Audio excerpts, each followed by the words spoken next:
Bonjour, dans cette vidéo je vais vous présenter l'outil Redux qui permet de manipuler des states globaux dans une application React, que ce soit React Native ou React.js.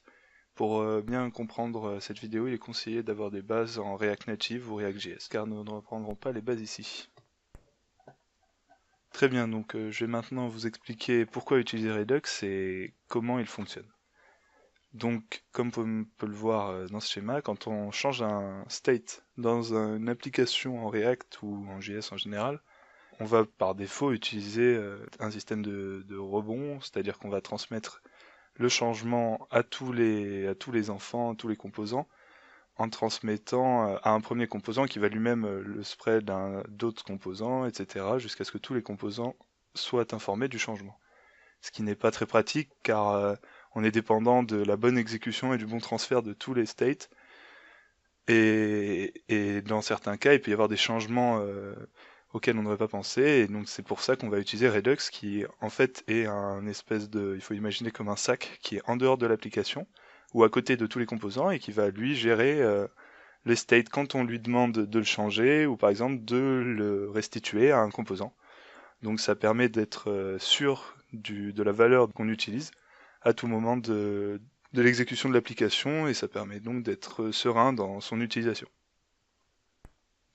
Très bien, donc maintenant on va voir comment Redux fonctionne globalement, et on verra plus en détail dans le code comment tout se passe.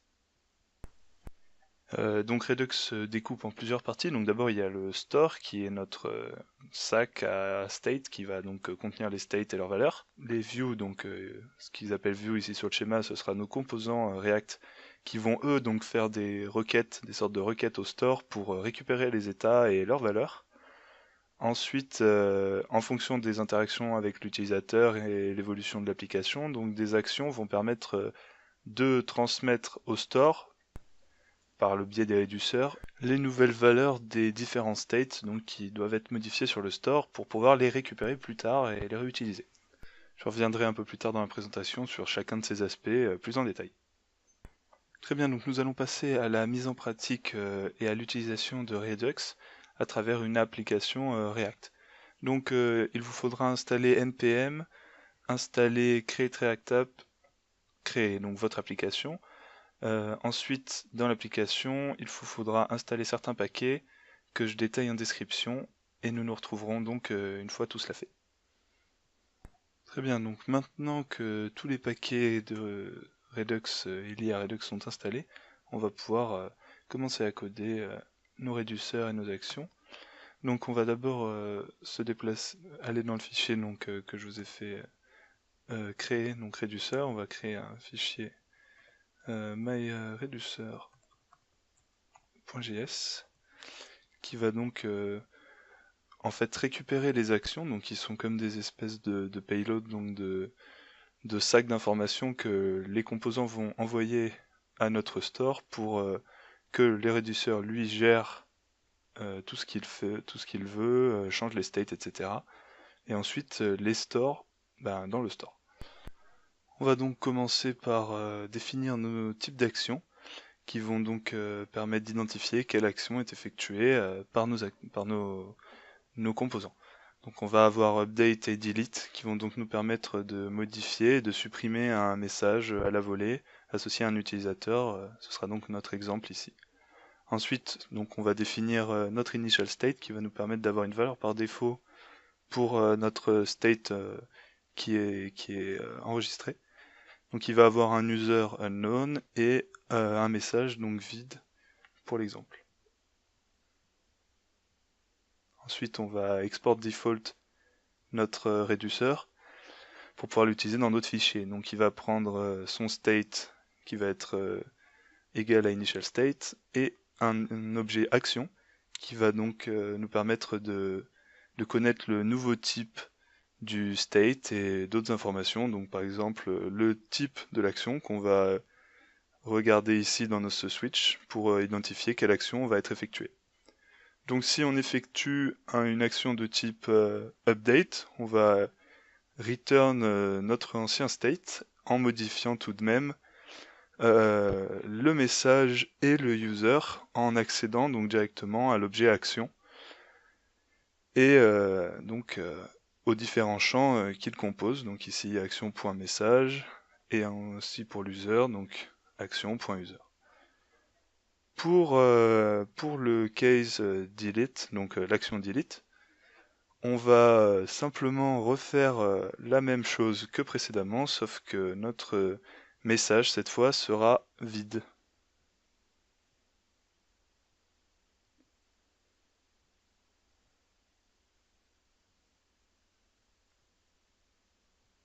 Enfin, on va faire le cas default qui va simplement retourner notre state pour le récupérer pour plus tard. Très bien, donc on va maintenant s'attaquer aux actions. Donc on va devoir en créer deux ici, donc une update et une delete. Donc on va d'abord créer le fichier maction.js. Ces actions vont être en fait chargées de transmettre au reducer donc toutes les variables qui vont nous être utiles pour modifier les states, comme on l'a vu tout à l'heure. Donc on va commencer par importer nos types d'actions pour pouvoir les donner en paramètres à nos réduceurs. Donc il faut que j'exporte mes actions de type depuis mon autre fichier pour pouvoir les récupérer dans action.js. Donc on va tout d'abord coder la fonction, la méthode update plutôt, donc qui va permettre d'update le message stocké.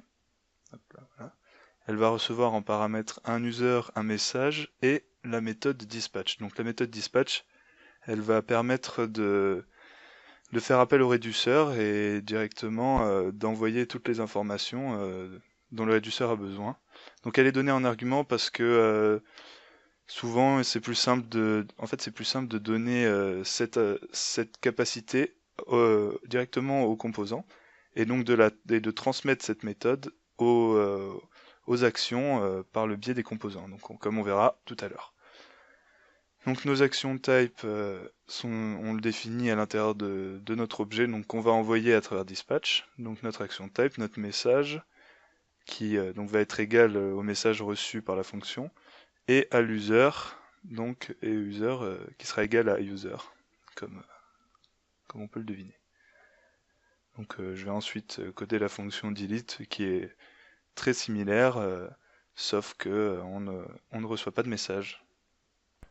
Donc on va passer très vite sur la création du store car en fait sa seule fonction est de regrouper tous les réduceurs et on ne va pas s'attarder principalement là-dessus. Le fichier en fait regroupe tous les réduceurs créés, donc ici un seul, et crée un store donc avec la fonction qu'on peut voir en bas.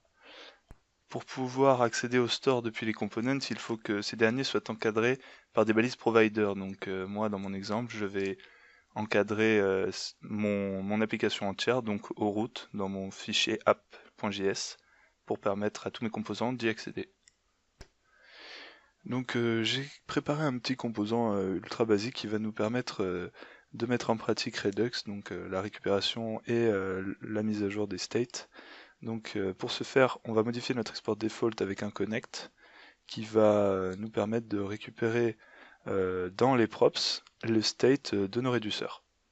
Donc on va lui donner un argument mapState2props qui va être la méthode qui va nous permettre de faire cela.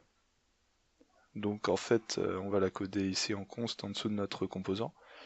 Elle va prendre comme argument state, donc le state contenu dans notre réduceur, et va return simplement la méthode, enfin notre réduceur qui lui-même return l'état du state par défaut comme on l'a fait tout à l'heure. Ensuite, on va implémenter directement dans le composant deux balises texte qui vont display les états actuels de nos valeurs. Donc enfin props.message, info.message et props.info.user.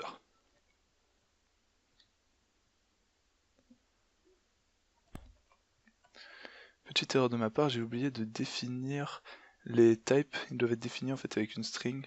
Donc ici on va définir update simplement avec une string update et delete avec une string delete.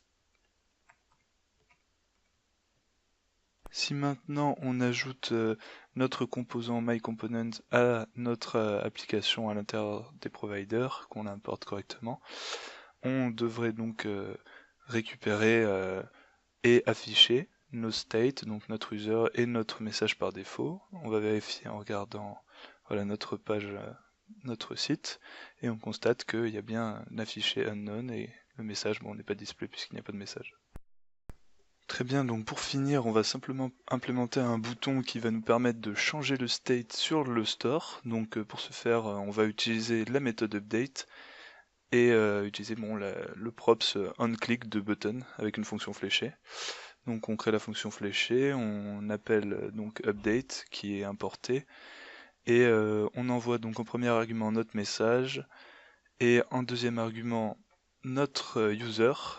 En troisième argument, enfin, on n'oublie pas d'envoyer dispatch, donc qui est stocké dans les props et qui est donné aux composants par connect.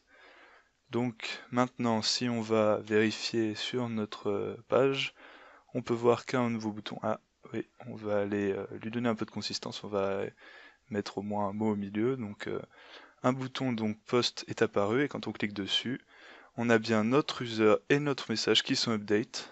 Donc on a bien changé le statut sur le store.